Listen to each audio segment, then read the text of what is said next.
Queridos, essa noite o Deus que nós servimos vai continuar falando comigo e com você. Quem crê diz amém. E o tema desta nossa pregação, ele é um tema muito forte.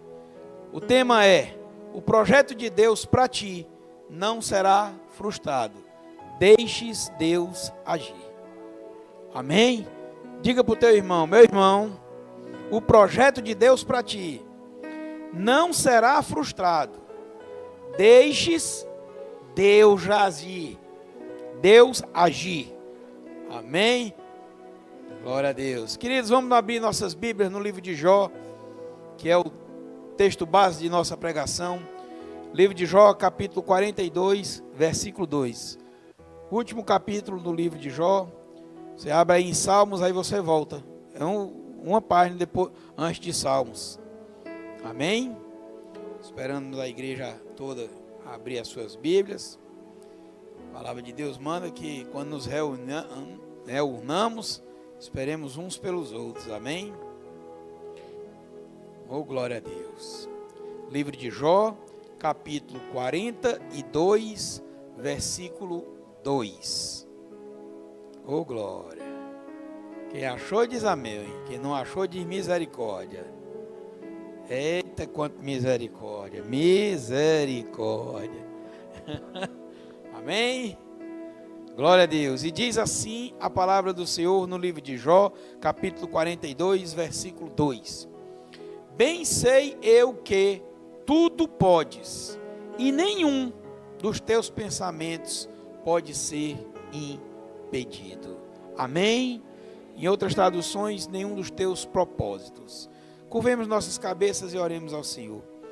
Senhor Deus, eterno Pai, de infinita misericórdia.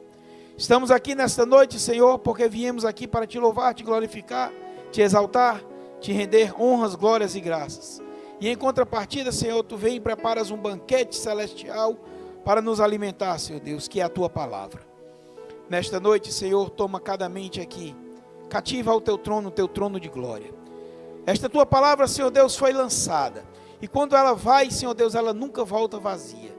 E venha, Senhor, sobre os nossos corações, rasgando, Senhor Deus, o nosso coração, transformando, para que saiamos daqui, homens e mulheres, totalmente diferentes do que o que nós entramos. Senhor, em nome de Jesus, e para isso há uma necessidade, que aqui tu se faças presente neste local, Senhor. Que não seja mais eu aqui a falar, Senhor Deus, mas o teu Espírito Santo a nos ministrar. Usa-me, Senhor, como o teu vaso, como vaso de barro, Senhor Deus, para que a tua glória se manifeste. Que eu diminua, Senhor, para que tu cresças. Sou apenas o pó, Senhor Deus, e o fôlego de vida. Me faz pequeno, Senhor, para que o Senhor aqui cresça neste local, porque queremos ouvir a tua voz. Fala conosco, que nenhuma palavra que saia da minha boca seja do meu intelecto, mas que todas sejam do teu Espírito Santo a nos ministrar. É o que nós te oramos em nome de Jesus, e em nome de Jesus nós repreendemos agora todo roubador da palavra, todo espírito contrário, Senhor, ao crescimento da tua igreja, que seja agora levado, amarrado e sem força, cativo ao local onde o Senhor Jesus Cristo determinar. É o que nós determinamos no reino do Espírito, em nome de Jesus. Amém, aleluia, e um aplauso ao Senhor.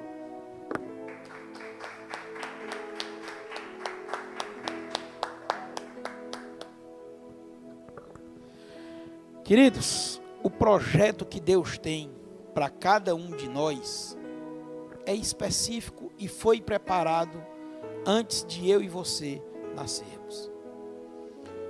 O projeto de Deus para os homens não é um projeto de dor, não é um projeto de derrota, é um projeto de vitória. Quando Deus criou o homem, Ele disse: crescei, multiplicai, dominai e sujeitai toda a terra. Aí não tem nada de ruim. Então o projeto de Deus para mim e para você, ele é perfeito.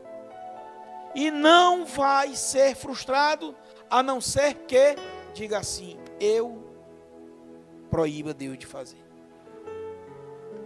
A única pessoa que pode parar o projeto de Deus na tua vida é você. Por isso que o tema é: o projeto de Deus para ti não será frustrado. Deixes Deus agir. Ele pode tudo, conforme Jó falou. Ele pode, mas Ele nos dá o livre-arbítrio. E o livre-arbítrio está em minha mão sobre a minha vida, está em tua mão sobre a tua vida. Só eu e você, individualmente, é que pode parar o projeto que Deus preparou. E eu digo mais, você pode até dar uma parada, mas o projeto continua ali. Na hora que você voltar atrás, que você se arrepender, você vai voltar. Perdeu um tempo, perdeu, paciência. Mas você vai voltar para o projeto de Deus. Senão, na Bíblia não estaria escrito que as misericórdias do Senhor se renovam a cada manhã. A cada manhã a misericórdia do Senhor se renova para mim e para ti. Quando nós cometemos as nossas falhas, os nossos erros, o Espírito Santo que habita em mim e em você, diz a palavra, que ele geme com gemidos inexprimíveis. Mas ele está ali para te consolar, ele está ali para te convencer. É a única pessoa que convence alguém de alguma coisa, é o Espírito Santo de Deus. Nós muitas vezes imaginamos que nós é quem vamos evangelizar e vamos convencer as pessoas. Coitados de nós. Nós vamos apenas falar a palavra. E ela, como é viva e eficaz, vai entrar naqueles corações e vai ali, através do Espírito Santo de Deus, mover o íntimo daquelas pessoas. Vai convencer aquelas pessoas. Vai se demonstrar para aquelas pessoas. Então este projeto que Deus preparou para mim e para você, se eu e você não nos metermos, ele não será frustrado. Aí eu convido você agora a abrir a tua Bíblia no livro de Gênesis, o primeiro livro da Bíblia, capítulo 37, livro de Gênesis, capítulo 37. Nós vamos ler do versículo 2 ao versículo 11. Livro de Gênesis, capítulo 37, versículo 2 ao 11. Quem achou, diga amém. Quem não achou, diga misericórdia. Todos disseram amém? Diz assim a palavra do Senhor no livro de Gênesis, capítulo 37, versículo 2. Estas são as gerações de Jacó. Sendo José de 17 anos, apacentava as ovelhas com seus irmãos.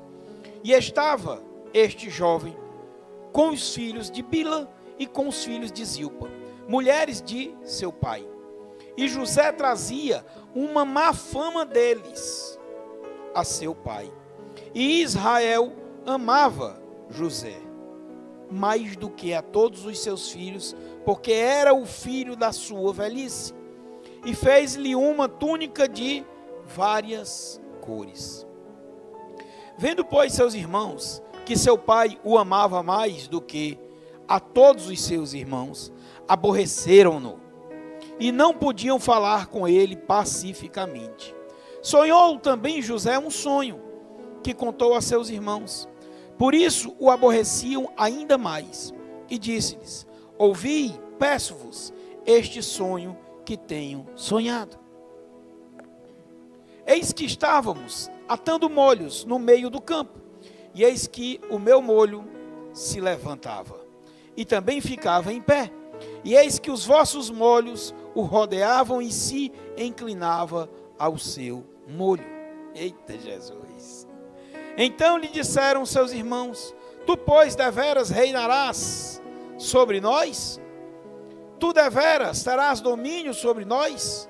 Por isso tanto mais o aborreciam, pois seus sonhos e por suas palavras. E sonhou ainda outro sonho, e o contou a seus irmãos e disse: eis que ainda sonhei um sonho, e eis que o sol e a lua e 11 estrelas se inclinavam a mim. E contando-a a seu pai e a seus irmãos, repreendeu o seu pai e disse-lhe: que sonho é este que sonhaste? Porventura, viremos eu e tua mãe e teus irmãos a inclinar-vos perante ti em terra? Seus irmãos, pois, o invejavam. Seu pai, porém, guardava este negócio no seu coração. Israel, aqui falado, porque não é dito Jacó, inicia-se dizendo a geração de Jacó. Mas, quando entra para os sonhos, fala de quem? De Israel, o homem transformado. E aqui diz que ele guardava aqueles sonhos, aonde? No coração. Queridos, Deus, Ele já disse para você o que você tem, por Ele preparado. Guarda no teu coração. A palavra de Deus diz que de tudo que nós temos que guardar na nossa vida, o que importa é guardar o nosso coração. Porque quando nós guardamos o nosso coração, nós guardamos o local onde Deus colocou a mão dele. Ele colocou a mão no meu e no teu coração para nos transformar. Para que nós voltássemos ao primeiro momento dele para comigo e para contigo. E aqui o que nós vemos, a história de José. Aqui diz a palavra que ele tinha 17 anos. Era um menino, um jovem. E todos os seus outros 10 irmãos eram indignados com ele. Eram revoltados com ele. Por quê? Porque José, ele andava reto. Ele andava íntegro nas suas pisadas. Tanto é que o texto diz que José trazia más notícias deles a seu pai. No nosso linguajar, ele cabuetava. Mas aí veja bem, uma mãe, quando ela pune um filho, ela pune para que o filho se corrija ou para que o filho fique pior? Para que se corrija. Então, quando ela pune com o amor. O amor estava no coração de José. Eu tenho a mais profunda e total e absoluta certeza de que quando ele falava para o pai, era para que o pai conversasse com os seus irmãos, porque ele não tinha a autoridade por ser de menos idade, para que os seus irmãos o ouvissem. Então nós temos que prestar atenção neste escrito que está aqui e que vamos agora passear, vislumbrando a 5 fatos. O primeiro fato, eu volto a repetir: Deus age e ninguém impede. O primeiro fato é esse: Deus age e ninguém impede. Mas, quando se trata de você, você pode impedir. Jesus é quem diz, o próprio Deus que diz: vai e não peques mais. Então ele te dá o direito de errar. Se você quiser, você erra, mas ele te dá um conselho: vai e não peques mais. Lá no livro de Deuteronômio, capítulo 26, diz que eis que hoje eu ponho diante de vós a bênção e a maldição. Você vai escolher. Então Deus, Ele vai agir e ninguém vai impedir, a não ser você mesmo. Ele vai estar todo o tempo te confrontando. Ele vai estar te confrontando, a não ser que você seja realmente um pervertido. E aí Deus vai respeitar a tua perversão. Mas quando Ele age no mundo, Ele age e ninguém impede. Ele, se Ele quiser, Ele vai fazer na tua vida a pulso. Se Ele cismar, Ele faz a pulso. Porque Ele pode tudo. Ele pode tudo. O que diz a palavra do Senhor no livro de Isaías 43, 13? Ainda antes que houvesse dia, eu sou, e ninguém há que possa fazer escapar das minhas mãos. Agindo eu, quem impedirá? Então Deus, quando age, ninguém impede. Ninguém impede Deus, o agir dele, não você, nem eu, ninguém pode impedir. Você pode impedir que o projeto dele na tua vida não aconteça. E aqui nós temos, voltando, um jovem que anda segundo como está aqui escrito. E ele tem 2 sonhos.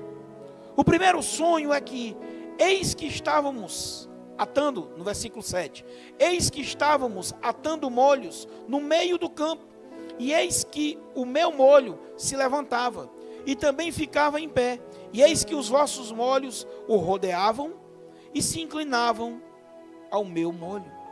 E tem o segundo sonho, que é no versículo 9, lá no finalzinho, que ele diz: eis que tive ainda outro sonho, e eis que o sol e a lua e 11 estrelas se inclinavam para mim. Presta atenção, meu querido. Deus, segunda coisa, Deus sempre está com quem anda em retidão dos seus projetos. Então estes 2 sonhos que aqui nós estamos ouvindo, eles irão se realizar na vida de José. Por quê? Porque José anda reto. Ele anda reto. O primeiro sonho todos entenderam, os seus irmãos entenderam. O segundo sonho, os seus irmãos entenderam e também o seu pai entendeu. Qual é a diferença entre os irmãos e o pai? Os irmãos não guardaram os sonhos de José no coração, mas o pai guardou. E aí eu já te digo uma coisa, meu querido. Quando você tiver um sonho que Deus te der, cuidado com quem você vai compartilhar. Você tem que compartilhar com alguém que sonha com você, com alguém que quer progredir junto com você. Os irmãos dele eram para ter sentido o que no coração? Alegria. Que coisa boa, rapaz. Se você vai governar sobre nós, significa dizer que você vai ser autoridade. Significa dizer que você vai ser autoridade. O segundo sonho aqui, depois eu vou explicá-lo. O que é mais à frente. Então você e eu temos que andar retos, porque nada vai atrapalhar os sonhos de Deus para mim e para você. No livro do Gênesis, no capítulo 39, você passa um pouquinho aí à frente, no versículo 2 e o versículo 21, diz assim, versículo 2: e o Senhor estava com José, e foi homem próspero, e estava na casa do seu senhor egípcio. Agora 39 e 21. O Senhor, porém, estava com José, e estendeu sobre ele a sua benignidade, e deu-lhe graça aos seus olhos do carcereiro mor. O que foi que aconteceu com a vida de José? José foi vendido. Por quem? Pelos seus irmãos. Pergunto aqui à igreja: o ato dos seus irmãos terem vendido José é um ato correto, sim ou não? Não. Como bons homens carnais, a gente diz não. Não, não é correto. Sim ou não? Não é correto. E o detalhe, ele escapou de morrer. Só que tudo isso aconteceu quando o seu pai mandou que ele fosse atrás dos seus irmãos. Entra na cabeça de um pai e de uma mãe, sabendo que aquele jovem que ele ama é odiado pelos seus irmãos, e ele manda ele sozinho ir atrás dos seus irmãos, porque eles estão há bastante dias sem aparecer. Não é correto. Mas aí o que acontece? José vai, procura e não acha. Aí José diz: eu vou voltar e vou embora para casa e vou dizer para papai. Mas ainda há pouco lemos que, agindo eu, quem impedirá? Quando José vai voltando, aparece um homem no meio do deserto, do nada. Depois vocês leem a história toda, é linda, é tremenda. Aparece um homem no meio do deserto e indaga: o que você está fazendo aqui, rapaz? E ele diz: estou procurando, mas vim dali, não achei, já procurei. Ah, rapaz, eles estão para o lado de lá. Então Deus o conduz até os irmãos. Mais à frente nós vamos entender isso. E quando ele chega lá, pegam ele e começa aquela chafurda: vamos matar. Vamos matar, não vamos matar, vamos matar, não vamos matar, ele vou morrer, não vou morrer. Aí jogam José dentro do buraco e ficam lá em cima discutindo o que haverá de fazer. Seu irmão mais velho abre a boca e diz, não vamos vendê-lo. Pronto, então vamos vendê-lo. Então ficou definido de vender José. E aí passa aquela caravana e José é vendido. Mas aí a gente acabou de ver que Deus sempre está com quem anda em retidão com os seus projetos. Quando José chega na terra do Egito, ele vai para a casa de quem? De Potifar. Alta autarquia, tinha poder. E lá na casa de Potifar, como Deus era com José, ele fez o quê? José ficar abaixo de Potifar, mandando em tudo. Então José tomava conta de toda a casa de Potifar. Só uma coisa o Potifar disse para José: não mexa na minha mulher. E muitos de nós ficamos assim meio sem compreender, mas quando você lê o texto com calma, você vê que Potifar ele era eunuco. Então muito provavelmente ele não tinha relacionamento com a sua esposa. E ela naquele fogo, naquele ímpeto, via um rapaz novo, 17 anos. Se eu quero, eu o quero. E José se desviava. Porque José era o quê? Reto. Ele não deixava que Deus parasse o agir na vida dele. Até um determinado dia em que esta mulher pega, se agarra nas roupas de José. José consegue se desvencilhar da doidinha. E ela começa a gritar em desespero: socorro, socorro. E aí quando chegam lá, ela está com um pedaço da túnica lá de José, da roupa dele. E diz: olha, esse é um tarado, quis me atacar. E o que é que acontece? José é mandado para onde? Para a prisão. É certo isso? José fazendo tudo direitinho, ele ter ido para a prisão? É certo, querido? Sim ou não? Não. Diga com vontade. Não. Não é certo, ele não estava fazendo tudo direitinho. Então ele não tinha nada aqui para a prisão. Mas, diz a palavra de Deus, eu volto a repetir: o Senhor, porém, estava com José e estendeu sobre ele a sua benignidade e deu-lhe graça aos olhos de quem? Do carcereiro mor. Então José, quando chegou lá na prisão, como a gente costuma dizer, ele chegou chegando. A luz adentrou naquele local e foi dissipando as trevas, e o carcereiro mor foi benigno com José. Ele estava preso, sim ou não? Mas ele estava numa bem boa, entre aspas, é óbvio. Então quando Deus separa alguém para alguma coisa, ele sempre vai estar com você, desde que você esteja andando em retidão. Mas o estar com você é agindo, porque ele está com você mesmo você andando totalmente errado. Deus está conosco em todos os locais onde porventura venhamos a nos metermos. E aí o que é que acontece mais? No livro de Gênesis, capítulo 40, versículo 14, diz a seguinte palavra. Preste atenção. Porém, lembra-te de mim quando te for bem, e rogo-te que uses comigo de compaixão, e que faças menção de mim a Faraó, e faze-me sair desta casa. 15.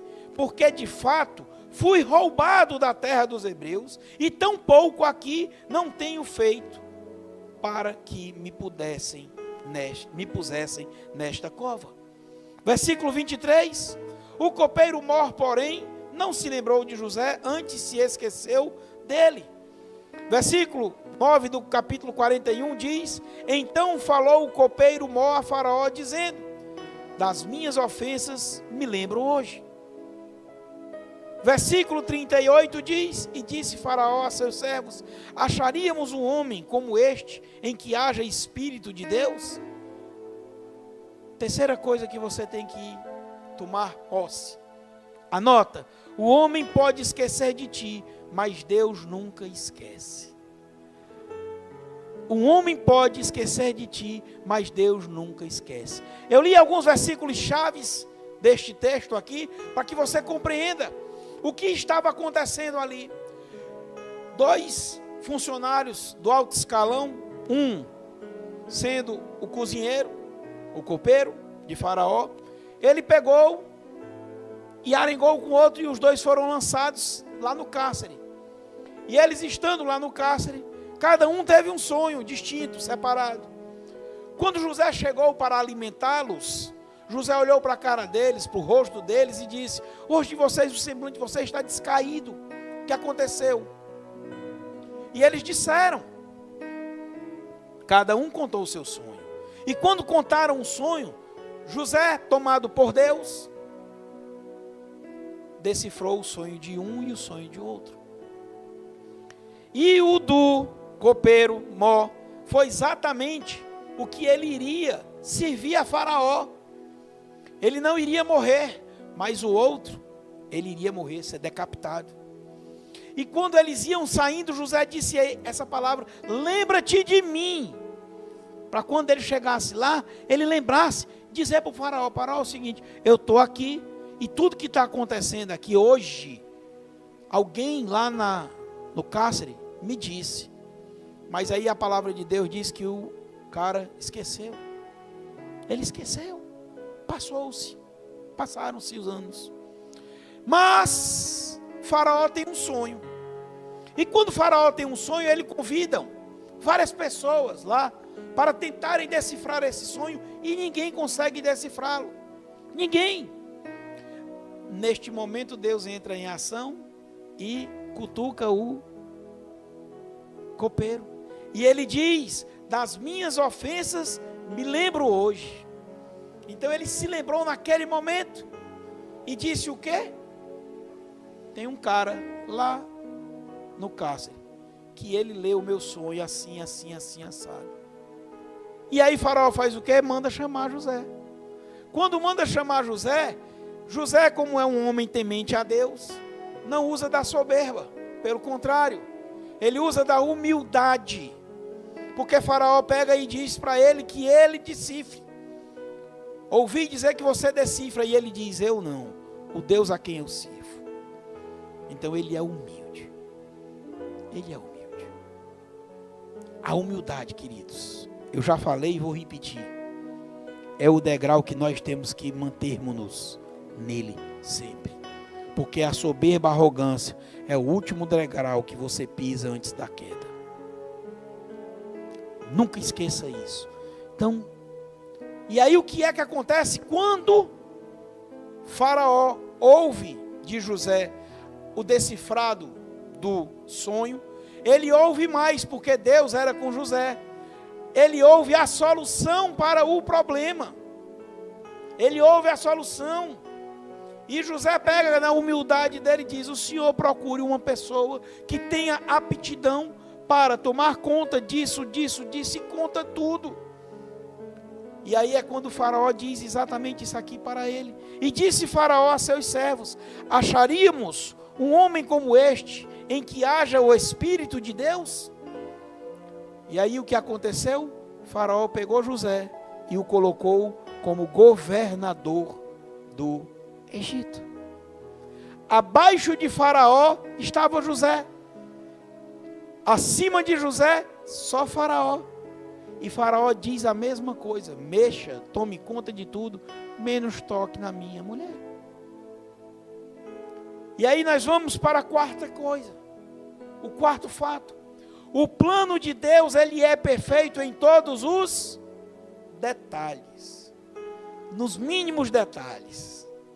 Ainda ontem falamos muito de pequenos, grandes detalhes, que ontem nós vislumbramos na presença do nosso Deus. Então Deus, ele sempre cuida de todos os detalhes na minha e na tua vida. Ele não deixa passar nada desapercebido. Nada, nada, nada. Presta bem atenção o que diz no livro de Gênesis, capítulo 41, versículo 45. E Faraó chamou José de Zafenate Paneia, e deu-lhe por mulher a Azanate, filha de Potifera, sacerdote de On, e saiu José por toda a terra do Egito. Aí você pode me perguntar, mas pastor, eu não entendi. O senhor disse que ele toma conta de todo o detalhe, o que é que tem a ver aqui a alteração do nome de José? Queridos, quando vocês estudarem, lerem, vocês vão saber que haveriam 7 anos de muita prosperidade, 7 anos de total e plena escassez. E Deus sabia que o povo dele, lá de Jacó, aquela turminha lá, ia ter que ir até o Egito. Mas se ao chegarem ao Egito, ele soubesse que o governador do Egito era José, a coisa ia ficar complicada. Mas se eles chegam lá e escutam este nome, deixa eu ler que eu não decoro, Zafenate Paneia, não iam saber que era José. Então Deus, ele cuida dos pequenos detalhes, meus queridos, do plano que ele preparou para você. Não importam como os dias estejam na tua vida, saiba que Deus está no controle de tudo sempre. Ele está no controle de tudo sempre. Sempre, sempre. Quinto fato: tu verás se cumprir cada detalhe do plano de Deus. Se você deixar Deus agir, você vai ver se cumprir em tua vida cada um dos detalhes do plano de Deus. Livro de Gênesis, capítulo 41, versículo 6 diz: José, pois, era governador daquela terra. Ele vendia a todo o povo da terra. E os seus irmãos, e os irmãos de José, chegaram e inclinaram-se. Vou repetir: chegaram e inclinaram-se ante a face de José. Qual foi o sonho que José teve? Vou reler. Eis que estávamos atando molhos no meio do campo, e eis que o meu molho se levantava, e também ficava em pé, e eis que os vossos molhos rodeavam, e se encurvavam, inclinavam perante o meu molho. Queridos, cada detalhe do sonho que Deus te deu vai ser efetivado na tua vida. Será realizado. Basta você não se meter no agir de Deus. Simplesmente esteja caminhando segundo os preceitos de Deus. Agora, chegando no capítulo 45, do versículo 5 ao 8, diz: José olhou para os seus irmãos lá naquele momento, e os reconheceu e deu um castigo, conta a história, botou e tal. Mas preste atenção, um homem que anda com Deus, ele tem o entendimento das coisas que estão o circundando.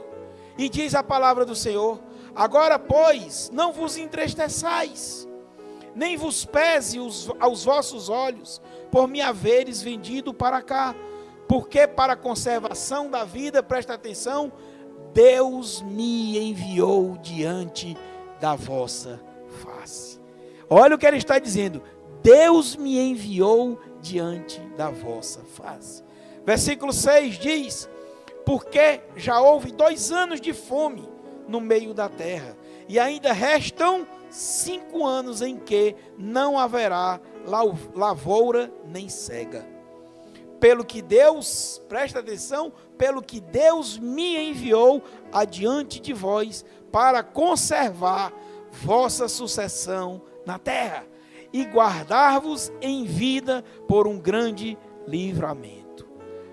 Versículo 8: assim não fostes vós que me enviastes para cá, senão Deus, que me tem posto por pai de Faraó e senhor de toda a sua casa, e como regente em toda a terra do Egito. Segundo sonho que José sonhou, ele sonhou que o sol e a lua e as estrelas se curvavam a ele. Não era o seu pai e a sua mãe. O sonho é que ele iria ter o poder, porque ele iria reinar de dia e de noite. E todos os astros, ou seja, todas as pessoas iriam ter que se encurvar a ele, porque ele era governador. Porque ele era governador. Eu vou te lembrar uma coisa que eu falei no início do culto. Quando Deus te criou, Ele disse: crescei, multiplicai-vos, dominai e sujeitai a terra. Governe. O governo está sob tua mão. O governo está sobre a minha mão. Nós vamos ver se cumprir nas nossas vidas cada um dos detalhes do projeto que Deus fez para mim e para você. Apenas você tem que ficar quietinho e fazer como José. José não se meteu no agir de Deus. José deixou que Deus agisse. José tomou o cuidado de nunca falar nada contrário a Deus. Sempre ele levantou a Deus. Vou te dar 2 exemplos. José deixou acontecer tudo da forma correta, sim ou não? E Sansão? Sansão, quando foi gerado no ventre de sua mãe, ele já estava consagrado, porque a mãe não podia ter filho. E ela fez um voto com o Senhor, dizendo que se ela tivesse um filho, este filho não seria dela, mas seria do Senhor. E o voto chamado voto de Nazireu, porque ele era nazireu, conhecido por nós hoje como o não cortar o cabelo, porque foi o voto que foi votado para Sansão, que não iria passar navalha nos seus cabelos, ele não iria beber bebida forte, ele não iria mexer em coisas mortas. E o que Sansão fez? Foi lá, passando, e viu um mel que estava sendo produzido em uma queixada de boi, foi lá e tomou daquele mel. Comeu a primeira coisa que não deveria. Depois, tomou o quê? Álcool, bebida forte. Segunda coisa que ele não deveria. E a terceira coisa que não poderia ninguém saber do voto que a mãe tinha votado.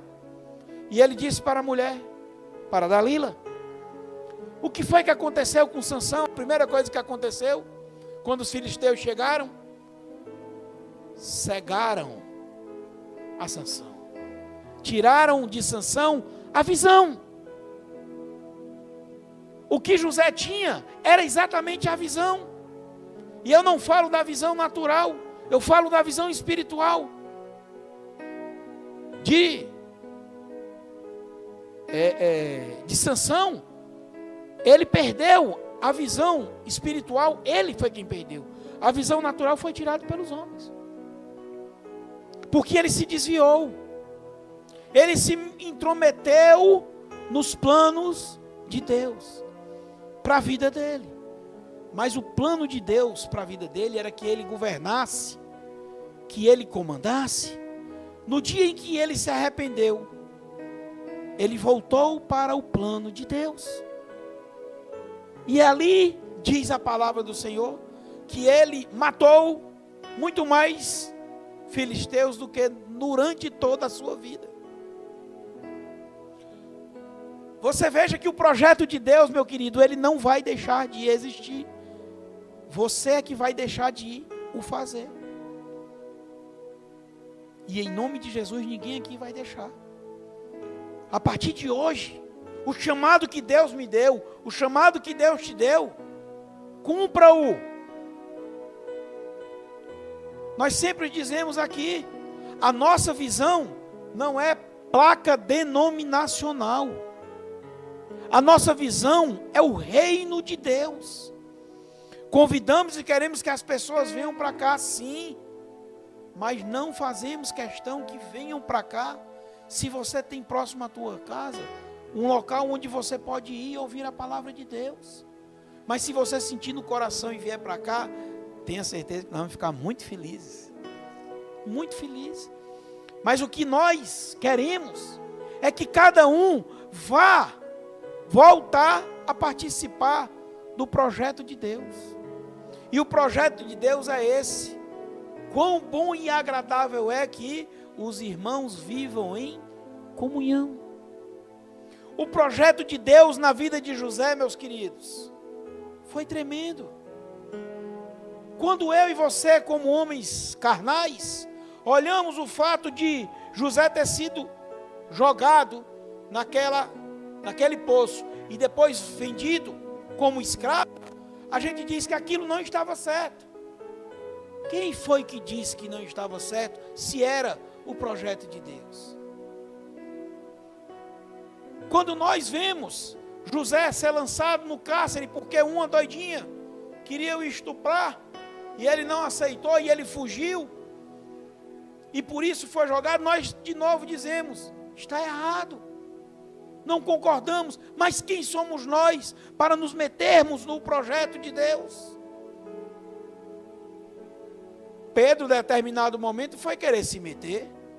No primeiro momento ele disse para Jesus, só tu tens palavra de vida eterna, então temos que te seguir. E aí Jesus olhou para ele e disse, muito bem, Pedro, Simão, Pedro, tu és pedra e sobre esta pedra edificarei a minha igreja. Mas no segundo momento, quando Jesus diz que tem que morrer, o que Pedro diz, não faças isso contigo, Senhor, não faças. Ele quer se meter aonde? No projeto de Deus, e ele ouve um categórico, arreda-te de mim, Satanás, porque cogitas coisas da carne e não do Espírito. Queridos, no livro de 1 Tessalonicenses, no capítulo 5, no versículo 18, a palavra de Deus deixa claro para mim e para você, por tudo dai graças, porque esta é a vontade de Deus em Cristo Jesus para convosco, para comigo, então conosco. Foi uma topada que você deu, o dedão está arrancando, dê glória a Deus. É um calo infinito que está embaixo dos teus pés e que não sai de jeito nenhum, dê glória a Deus, porque Deus quer que lá no local onde você vai, você dê testemunho do poder de Deus na tua vida, que mesmo você sofrendo com aquilo embaixo do teu pé, você continua louvando e glorificando ao Senhor, assim como José fez. O problema, meus irmãos, é que nós não estamos alimentando as nossas carne da forma como deveríamos. Nós estamos dando ração demais para a nossa carne, e para o nosso espírito nós estamos sendo minguantes, muito pouco. A palavra de Deus fala que bem-aventurado é aquele varão que tem o seu prazer, aonde? Na lei do Senhor, e nela medita de dia e de noite. E eu e você, nós estamos fazendo isso, nós estamos conversando com Deus a toda hora. Nos nossos momentos de angústia, são os momentos onde nós mais buscamos a Deus. Mas temos que buscar a Deus também nos momentos de alegria. O de angústia já é uma coisa natural, porque você está sofrendo, a tua carne está sofrendo. Aí naquela hora, meu querido, você não quer comer, você não quer beber, você não quer dormir, você quer Deus. Você só quer Deus. Você quer só o braço do Pai, que é o acalento do Pai. Mas durante os dias normais, esquecemos de Deus. Vivemos uma vida mundana, regada com coisas que são fúteis, que não levam a nada. Aqui José se preocupou de guardar o projeto de Deus no coração dele. Foi sujeito sim a tentações. Nós homens podemos falar aos 17 anos, uma mulher tentando pegar a gente, queridos. É difícil, compadre. E ele foi lá e resistiu. E resistiu. Ele podia ter mandado matar os seus irmãos quando os viu. Mas não. Mandou prendê-los. Depois botou comida. Mandou levar. Gritou um grito doído, que diz que todo o Egito ouviu. Mas aí Deus falou ao seu coração. E aí, ele mesmo diz para os seus irmãos, presta atenção, vou ler de novo. Agora, pois, não vos entristeçais e nem vos pese aos vossos olhos. Olha o que ele está dizendo. Que eles não se entristeçam. Não fica triste não, Moacir, porque tu me vendeste. Porque foi Deus quem permitiu para que a nossa família progrida. Porque é o projeto de Deus. O que Deus disse para Abraão? Olha para as estrelas e contas, se é que podes. Assim será o quê? A tua descendência. Eu e você, meus irmãos, temos que viver este projeto de Deus.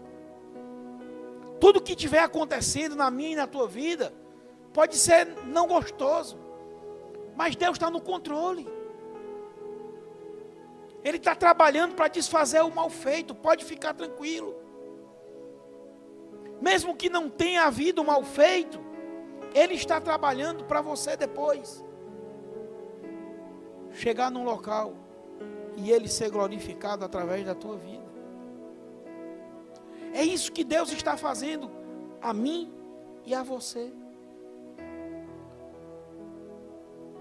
Aí eu te pergunto, meu irmão, nesta noite, será que eu e você estamos preparados para deixar o projeto de Deus de fato acontecer nas nossas vidas? Estamos preparados para deixar Deus agir? Cabe a cada um de nós meditar nessa palavra. Cabe a cada um fazer o que diz a palavra de Deus.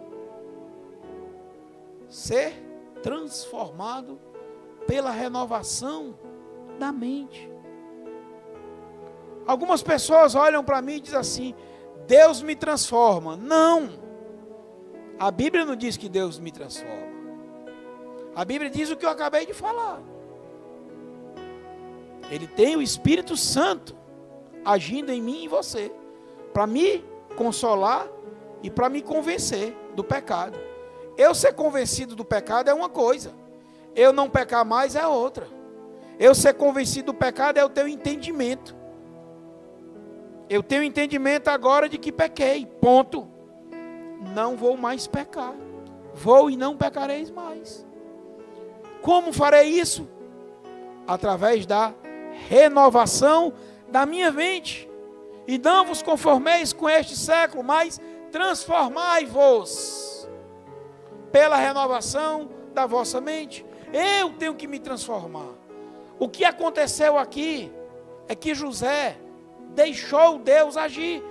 Os seus irmãos, estes sim, tiveram que depois deste fato transformarem-se, para que o projeto de Deus desse sequência na vida deles.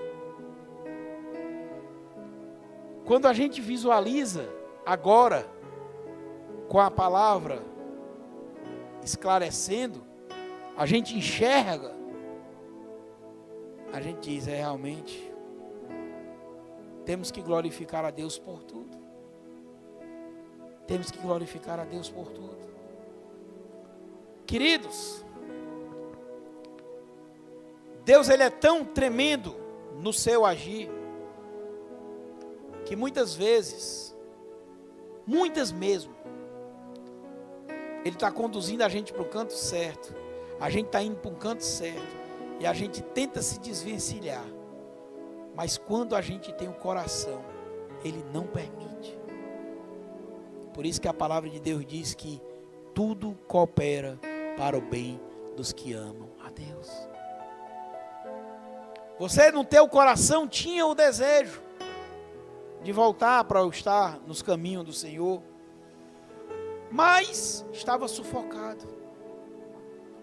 E Deus, Ele entra com a palavra no teu coração, no meu coração, com este tipo de palavra, mostrando que uma tragédia, para Ele, é para ser transformada em uma bênção, para que você compreenda e tire de você o fardo do pecado de cima de você.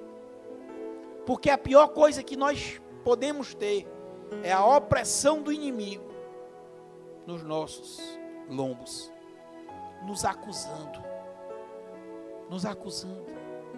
Ah, porque você fez isso, porque você faz isso, porque você faz isso. Querido, o que você fez, está feito, não tem jeito. Mas você abrir a boca e dizer, rapaz, eu errei então, ponto. Porque você pode ter errado querendo e pode ter errado sem querer. Se você errou querendo, você vai lá e diz, rapaz, me perdoe, realmente eu fiz aí o errado, ponto, show. Me perdoe, se foi sem querer, eu fiz isso aí sem prestar atenção. Pronto, acabou-se. E volta para o projeto de Deus. Volta para o agir de Deus. A partir de hoje, queridos, vamos louvar e glorificar a Deus por tudo. Já é uma palavra que Deus tem colocado na minha boca há muito tempo. E se Ele tanto insiste nisso, tem motivo, queridos. É fato. Porque os dias são maus. Os dias que estamos vivendo estão terríveis. E a título de informação, estarão cada vez piores. Mas a palavra de Deus, o próprio Jesus disse, tenho-vos dito isto para que em mim tenhais paz. No mundo tereis aflições, mas tem de bom ânimo, eu venci o mundo. Então, meu querido, quando eu e quando você, nós estamos repousando em Deus, nós vamos ter uma paz, diante de todas as adversidades, que possam se levantar contra você, você vai continuar tendo a paz. A carne vai estar nervosa, por isso que ele diz, no mundo tereis aflições, mas a tua mente vai estar em paz. O teu semblante pode estar descaído, mas a tua mente está em paz. Por muitas vezes José ficou com um semblante descaído, mas a mente dele estava em paz, porque ele foi educado por um pai que era diferente. Jacó era diferente. Jacó se transformou, por isso que mudou o nome Deus dele para Israel. Príncipe Israel, príncipe, porque ele lutou como um guerreiro. Lutou como um guerreiro contra o quê? Contra a adversidade. Você e eu temos que lutar como guerreiros contra as adversidades. Mas a luta, querido, não é para que você diga, não quero sair disso aqui. Não, é para que Deus continue fazendo o projeto dele. O projeto dele tem que acontecer. Quem é cristão aqui, levanta a mão. Todo mundo, amém? Cristão significa pequenos cristos. Nós temos alguém que nós imitamos. Quem é que nós imitamos? Jesus. Presta atenção. Se eu e você imitamos a Jesus, diante daquele momento de aflição que ele estava ali no Getsemane passando, ele disse, Senhor, se for possível, afasta de mim este cálice. Presta atenção que ele diz, mas contudo, seja feita a tua vontade. É a vontade do Senhor que tem que prevalecer na minha vida, é a vontade do Senhor que tem que prevalecer na tua vida. Nem mais e nem menos. Só a vontade do Senhor. Por que só, pastor? Porque diz a palavra que a vontade de Deus para mim e para você, os projetos, os sonhos de Deus são bons, agradáveis e perfeitos. Porque a vontade de Deus, ela é perfeita para mim e para você. Porque a vontade de Deus é agradável. É muito boa. Podemos ter aflições. E para estas aflições, nós temos a palavra que diz o que é, o que são estes momentos tristes, estas aflições, diante da glória que me espera. Então, meu querido, não troca a tua salvação, não troca por um prato de lentilhas. Fica com o espiritual e deixa o natural. Livro de João, capítulo 8, versículo 32, diz a palavra do Senhor para mim e para você. Quem tem ouvidos, ouça o que o Espírito diz. Perdoe. Livro de João, capítulo 8, 32. E conhecereis a verdade, e a verdade vos libertará. Livro de Apocalipse, capítulo 2, versículo 11, diz: quem tem ouvidos, ouça o que o Espírito diz às igrejas. E presta atenção, ao que vencer, não receberá o dano da segunda morte. Então luta, meu irmão. Luta com todas as tuas forças no Senhor. No Senhor. Renda-se ao Senhor. Fique aos pés do Senhor. E você e eu veremos o poder dele agindo em nossas vidas. E não impeça o agir de Deus. Amém? Glória a Deus.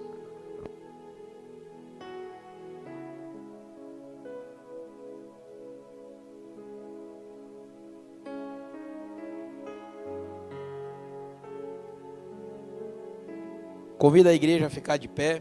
Quero orar por você.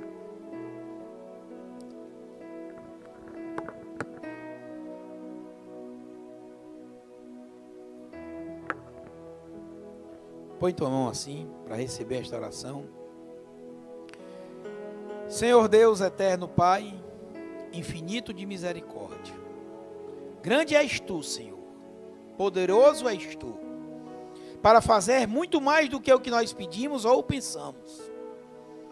Grandes são, Senhor, as tuas benevolências para o teu povo.